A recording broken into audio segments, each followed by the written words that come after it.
नमस्कार मित्रांनो, स्वागत आहे आपलं स्मार्ट मराठी माहिती या यूट्यूब चॅनलवरती। मित्रांनो, आरटीई रिझर्वेशन अंतर्गत ज्या खाजगी शाळा असतात त्या खाजगी शाळेमध्ये जे आहे ते 25% जागा ज्या आहे त्या रिझर्व असतात। त्या 25% जागेवरती जे आहे तर ती आरटीईच्या जी प्रक्रिया असते त्या प्रक्रियेनुसार जे आहे ते विद्यार्थ्यांची ॲडमिशन केली जाते, परंतु अजूनपर्यंत जे आहे ते ॲडमिशन सुरू झालेली नाही किंवा त्याचं वेळापत्रक देखील आलेलं नाही। तर आता याबाबतची आता माहिती समोर येत आहे की यामध्ये आता महत्त्वाचे काही बदल करण्यात येत आहे या योजनेमध्ये आणि त्यासाठी जे आहे ते ॲडमिशनसाठी विलंब होत आहे। तर ज्या खाजगी शाळा असतात, इंग्रजी खाजगी शाळा, यामध्ये ज्या 25% जागा असतात ते सरकार रिझर्व करत ठेवत असते आणि त्या 25% जागामध्ये जे आहे ते आरटीई अंतर्गत भरून घेत असते आणि त्या भरलेली जागेची फी जी आहे ती सरकार त्या शाळांना देत असते।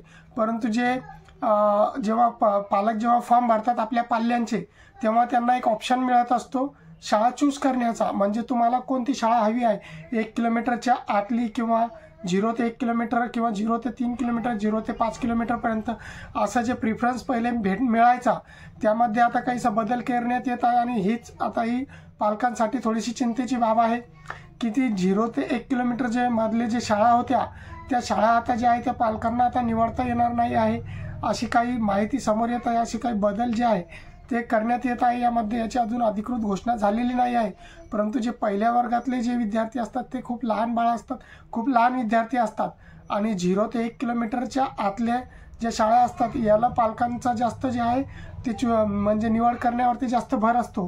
परंतु आता जे आहे यामध्ये जे बदल करण्यात येत आहे ते म्हणजे आता फक्त 3 किलोमीटरच्या वरच्या शाळाच ज्या आहे त्या तुम्ही निवड करू शकणार आहेत।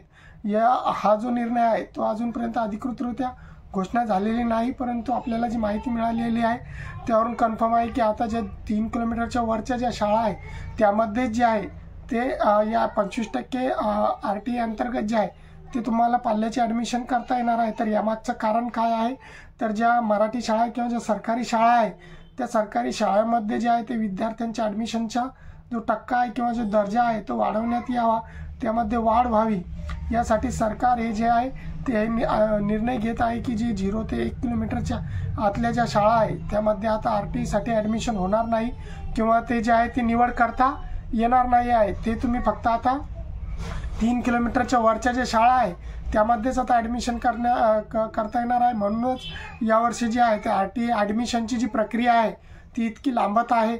जे पहिले जे डिसेंबरमध्ये त्याचं वेळापत्रक येऊन जायचं आणि जानेवारीच्या शेवटच्या आठवड्यात किंवा फेब्रुवारीच्या पहिल्या आठवड्यामध्ये जे आहे ती निवड प्रक्रिया किंवा फॉर्म भरायला सुरुवात व्हायची, परंतु अजूनपर्यंत याचं वेळापत्रक देखील आलेलं नाही आहे आणि म्हणूनच हे बदल करण्यात येत आहे। म्हणूनच अजूनपर्यंत जे आहे ते ॲडमिशनला किंवा फॉर्म भरायला सुरुवात झालेली नाही आहे।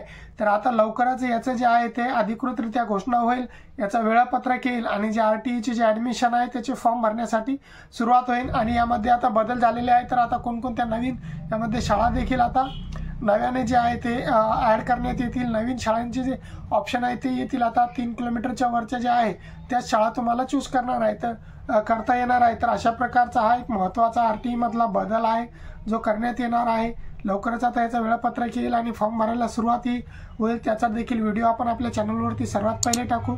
त्यासाठी मित्रांनो, चॅनलवरती जर नवीन असाल तर चॅनलला सबस्क्राईब करायला विसरू नका आणि व्हिडिओला लाईक करत जा। तुमच्या एक लाईकमुळं आम्हाला खूप सारा सपोर्ट मिळते असेच व्हिडिओ बनवायसाठी आणि तुमच्यापर्यंत नवीन नवीन माहिती पोहोचण्यासाठी। तर व्हिडिओला लाईक नक्की करा, शेअर करा आणि चॅनलला सबस्क्राईब करा। जय हिंद, जय महाराष्ट्र।